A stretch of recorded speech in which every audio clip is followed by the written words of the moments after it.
Assalamualaikum warahmatullahi wabarakatuh. Perkenalkan, saya Naisya Arifah Zahra. Di video pembelajaran kali ini, saya ingin membahas materi pendidikan multikulturalisme tentang pluralisme dalam perspektif ajaran Islam. Di sini kita akan masuk di latar belakang. Keberagaman merupakan realitas yang tidak bisa dihindari dalam kehidupan manusia, terutama di Indonesia yang memiliki banyak suku, budaya, dan agama. Dalam kondisi seperti ini, diperlukan suatu sikap yang mampu menjaga keharmonisan, yaitu pluralisme. Pluralisme itu sendiri tidak hanya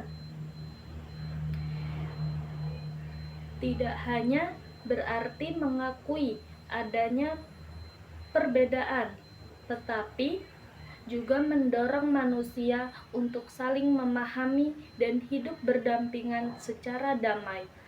Tanpa adanya sikap ini, konflik di media sosial sangat mudah terjadi.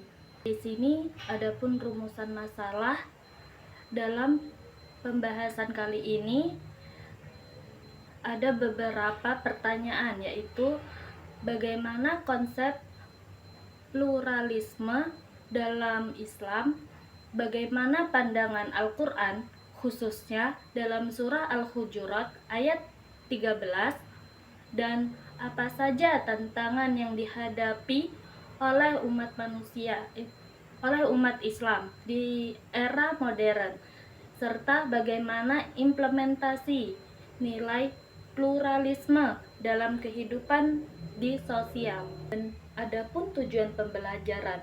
Tujuan dari pembelajaran ini untuk memberikan pemahaman kepada siswa dan mahasiswa mengenai konsep pluralisme dalam ajaran Islam dengan benar. Selain itu juga bertujuan agar mahasiswa mampu memahami dasar teologis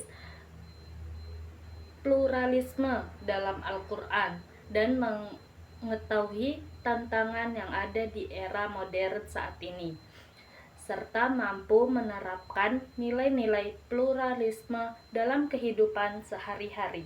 Mari kita masuk ke bagian pembahasan. Yang pertama, pengertian pluralisme. Pluralisme secara umum yang berarti keberagaman. Namun, dalam konteks agama Islam, pluralisme tersebut bukan berarti menyamakan semua agama, melainkan sikap untuk menghargai dan menerima adanya perbedaan. Islam mengajarkan bahwa setiap manusia memiliki hak untuk menjalankan keyakinannya masing-masing tanpa ada pemaksaan, sehingga terciptanya kehidupan yang damai dan harmonis. Mari kita masuk yang slide bagian nomor 2, bagian pluralisme dalam perspektif ajaran Islam. Dalam Islam, pluralisme dipahami sebagai bagian dari sunnatullah atau ketetapan Allah. Perbedaan yang ada di dunia ini bukanlah sesuatu yang harus dihilangkan, tetapi yang harus disikapi dengan baik dan bijak. Islam mengajarkan nilai-nilai toleransi, keadilan, dan persaudaraan, sehingga umat Islam diharapkan mampu hidup berdampingan dengan masyarakat yang berbeda-beda. Di bagian ketiga itu ada berdasarkan Al-Quran dan makna dari surat Al-Hujurat ayat 13,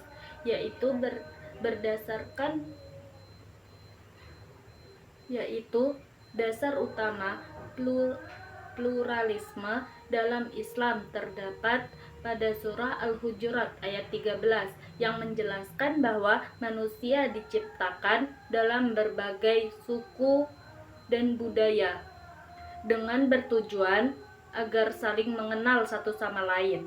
Hal ini menunjukkan bahwa perbedaan bukan untuk dipermasalahkan, tetapi untuk dijadikan sarana membangun hubungan yang baik antar manusia.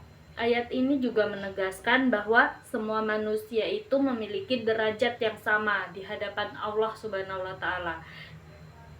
Tidak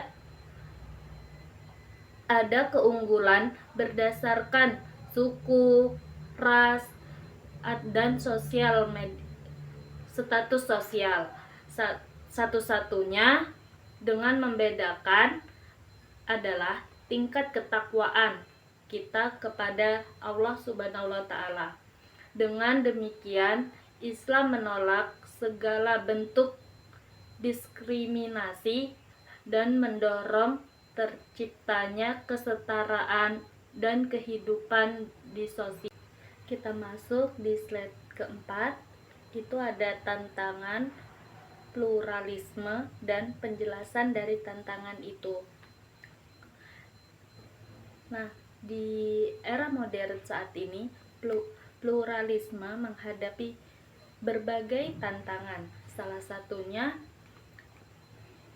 itu perbedaan pemahaman tentang pluralisme itu sendiri. Selain itu juga pengaruh globalisasi, kuatnya iklim kebenaran antar agama, perkembangan teknologi, serta kurangnya dialog antar agama juga menjadi faktor yang mempersulit menerapkan pluralisme saat ini.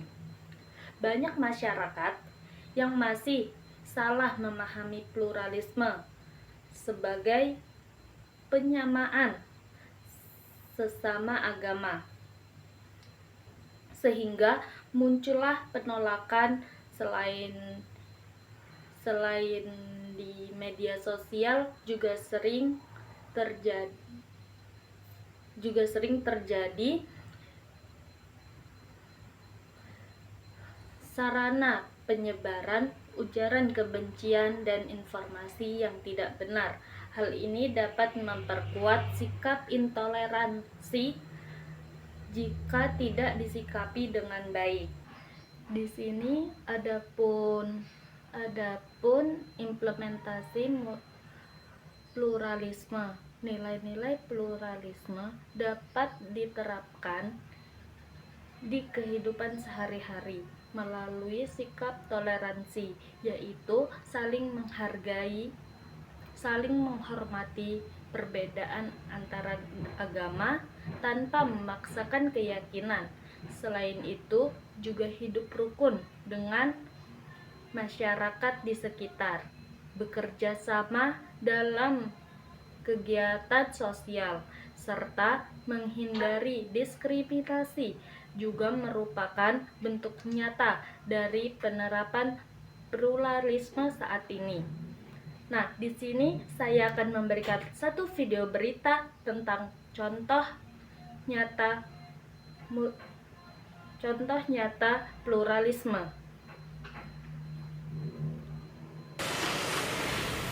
Sebutan Desa Pancasila untuk Desa Balun, Kecamatan Turi, Kabupaten Lamongan ini sangat tepat lantaran warga desa ini menjunjung tinggi nilai dari 5 sila dalam Pancasila. Perbedaan agama di desa ini tidaklah menjadi permasalahan untuk saling menghormati antar umat beragama. Salah satu bukti bila kerukunan umat beragama terjalin di desa ini adalah berdirinya pura, masjid, dan gereja.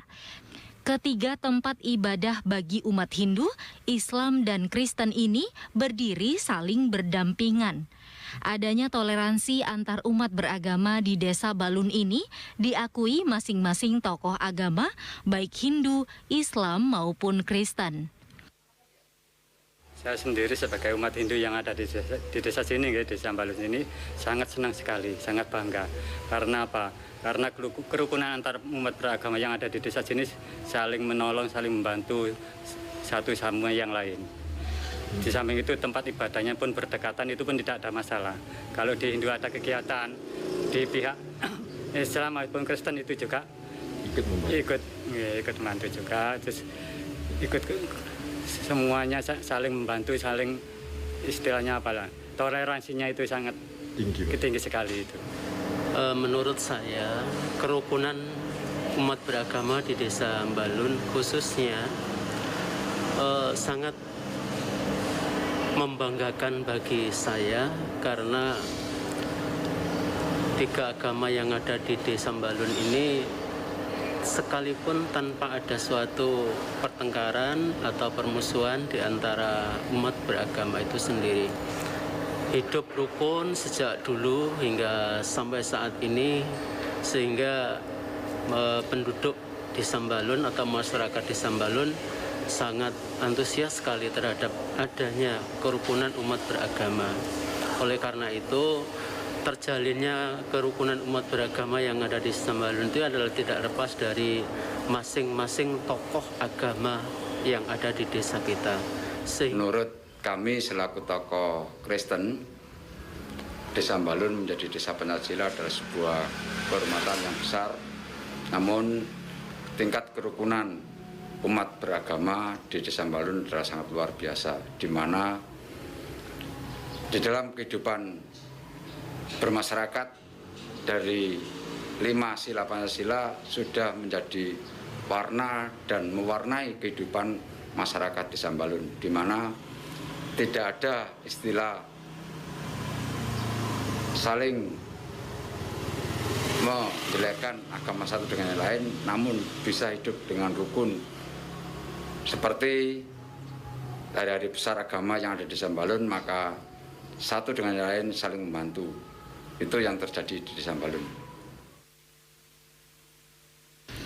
Adanya kerukunan antar umat beragama di Desa Balun ini membuat pemerintah Kabupaten Lamongan memberi sebutan Desa Pancasila. Sebutan Desa Pancasila ini membuat Desa Balun menjadi jujukan mahasiswa untuk melakukan studi banding dan penelitian. Ya, kebetulan saya di sini hadir bersama teman-teman mahasiswa dari beberapa universitas. Saya dari UI, ada dari teman UNER, PENS, dan juga UNESA. Di sini kami ingin melakukan survei terhadap Desa Balun, yang mana kami sendiri sangat tertarik dengan desa ini.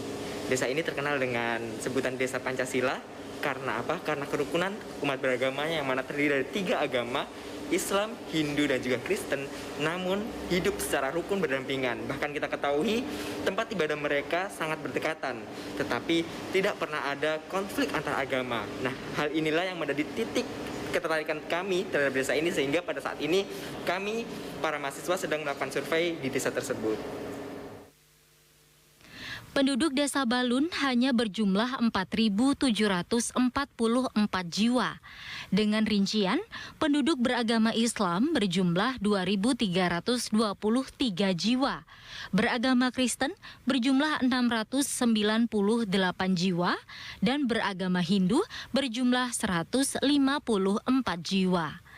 Baik, itu tadi contoh nyata dan dampak positifnya pluralisme saat ini dalam kehidupan bermasyarakat di Indonesia. Pluralisme sudah banyak diterapkan seperti gotong royong tanpa membedakan agama, saling membantu dalam kegiatan sosial, serta menjaga hubungan baik antar tetangga yang berbeda keyakinan. Hal itu juga menunjukkan bahwa pluralisme dapat menciptakan kehidupan yang harmonis. Penerapan pluralisme memberikan banyak dampak positif, seperti terciptanya perdamaian, berkurangnya konflik, serta meningkatkan rasa saling percaya antar masyarakat. Seperti di video tersebut. Selain itu juga, pluralisme juga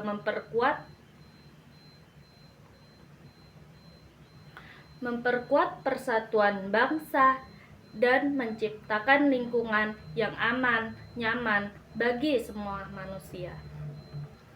Baik, kita masuk di dalam kesimpulan dan saran. Pluralisme dalam Islam merupakan sikap untuk menghargai perbedaan tanpa harus mengorbankan keyakinan Islam. Islam mendukung keberagaman sebagai bagian dari ketetapan Allah dengan memahami dan menerapkan nilai-nilai pluralisme. Umat Islam dapat menciptakan kehidupan yang rukun, damai, dan harmonis di tengah-tengah masyarakat yang majemuk. Diperlukan pemahaman yang benar tentang pluralisme agar tidak terjadi kesalahpahaman. Pendidikan agama Islam yang modern serta dialog antar agama perlu terus-meneruskan ditingkatkan kembali. Dengan demikian, masyarakat dapat hidup berdampingan secara damai tanpa konflik apapun. Itulah penjelasan saya tentang multikulturalisme mengenai pluralisme dalam perspektif ajaran Islam. Sekian, terima kasih. Saya ucapkan wassalamualaikum warahmatullahi wabarakatuh.